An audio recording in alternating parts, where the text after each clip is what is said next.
2 fingers of my left hand. Generally, I drape the transducer cord over my shoulder so it doesn't end up in the patient's face.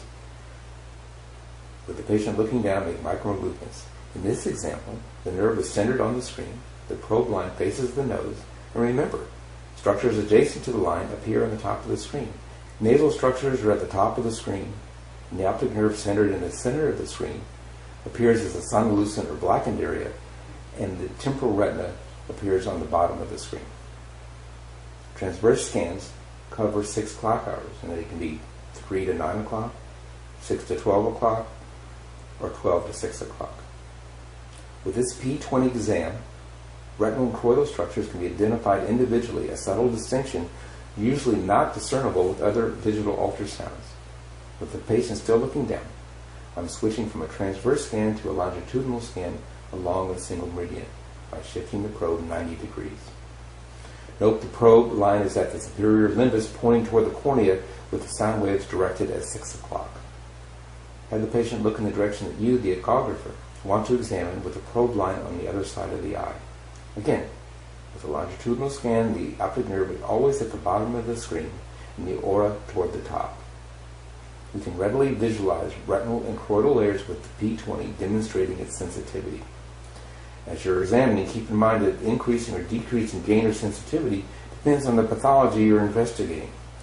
For instance, for recent vitreous hemorrhage, endophthalmitis or posterior vitreal detachments increase the gain. However, if you're looking for a drusen or calcium of the nerve head, you need to sharply reduce the gain. The clear scan can be used in conjunction with the standard 10 MHz probe with an adapter for both retinal and anterior segment ultrasounds. For a conventional B-scan of the back of the eye in orbit, or an anterior segment examination, the adapter must first be affixed to the ultrasound probe. After anesthetizing the eye with a local anesthetic, align the adapter probe marker with the line on the side of the probe. Adapters are available for various QUANTEL probes. For an anterior segment ultrasound, fill the bag with water and insert the probe about 1/4 of an inch into the bag until you can just see that white probe under the ivory collar of the clear scan. The technique is different when conducting a retinal examination.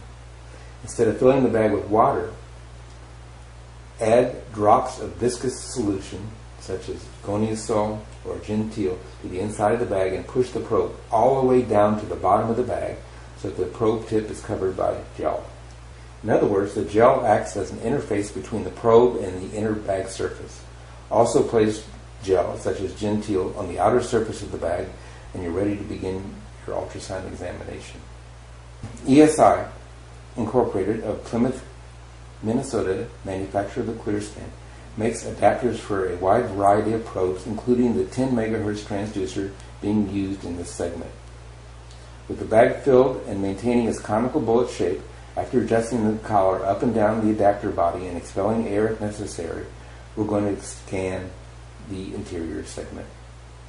The image will not be as detailed as a 25 MHz or 50 MHz UBM, but the 10 MHz is adequate to identify gross pathology without having to buy other equipment. With the patient fixating on my finger, we readily see the cornea, the iris, and the posterior capsule of the lens if the tip of the clear scan is directly centered on the cornea. Note that the edge of the bag is rolling off the ocular plane and presents as a vertical line on the screen. If sterility is required, such as an examination in an operating room or due to institutional requirements, transfer of microorganisms are minimized by using the ClearScan cover. Anterior and posterior ultrasounds are possible with no artifact, as the ClearScan bag material is acoustically invisible.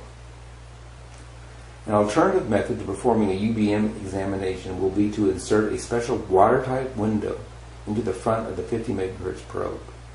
Holding the probe with the open end up, fill the recessed cavity with distilled water. Next, attach a clear plastic cover or window that is provided with each 50 MHz probe to create a sealed water system. These are again for single use. Remember to always use distilled water in the open probe. Using BSS will leave salt crystals which will ruin the probe's gear mechanisms.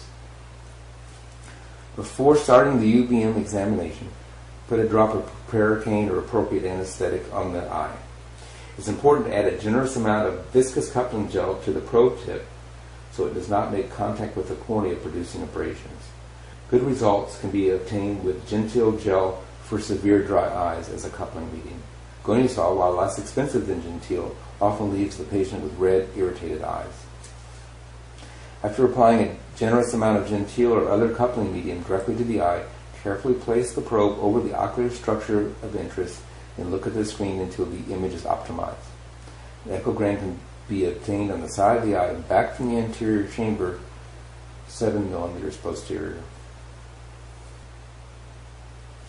The fixed immersion shell has essentially replaced the awkward two-handed open shell method of biometry. Clinically, there's no difference between immersion biometry and coherent light methods of measuring axial length prior to cataract surgery.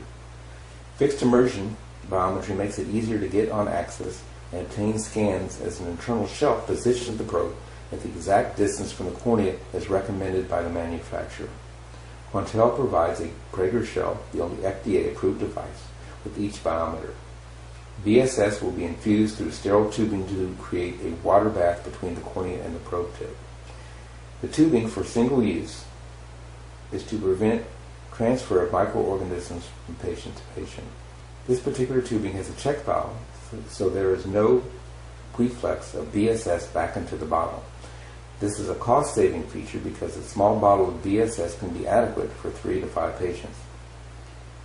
After each measurement, don't forget to soak the shell with probe attached and alcohol for at least 5 or 10 minutes to kill any residual bugs, and then discard the tubing. Attaching the tubing to the lure fitting on the side of the shell is very straightforward. The outer ring of the lure fitting tightens by turning to the right. Removing the used tubing requires a counterclockwise twist of the outer ring, and it's important to pull the ring back slightly to engage a set of teeth on the end of the tubing, then continue twisting until it is fully removed. Patient cooperation is paramount. Begin by applying topical anesthetic to each eye. A detailed explanation to the patient aids in creating a successful outcome. Obviously, if you just insert the shell in an uninformed patient, you will create a nervous individual who is reluctant to cooperate. Before I insert the immersion shell, I might lightly put my thumb over the eyelids, and if it flutters, I will leave my thumb in place for 15 to 20 seconds until the tremors disappear. Note that the tubing attached to the shell faces the ear. In other words, it's always on the temporal side of the face. On the left side, it's going to face the left ear, on the right side, the right ear. As a biometrist, I focus on keeping the rim of this hard plastic shell off the cornea. It's very easy to remove epithelial cells or microtoming the cornea such that it's going to be very irritating to the patient and take a while to heal, especially in the diabetic patient. I ask the patient to direct their gaze downward. Look at your feet. Look way, way, way down. Now, open both eyes and look up to the top of your head as I'm inserting the Prager shell. Note that my hand is resting on the forehead. I'm actually reducing the shell's downward force. Having minimal pressure on the eye will be appreciated by the patient. In the same vein, it's very instructional for you, the health professional performing this test, to have this procedure performed on you at least once or twice to experience what it's like from the patient's point of view. I'm going to move the Kleenex to the temporal side of the shell in case any water dribbles out.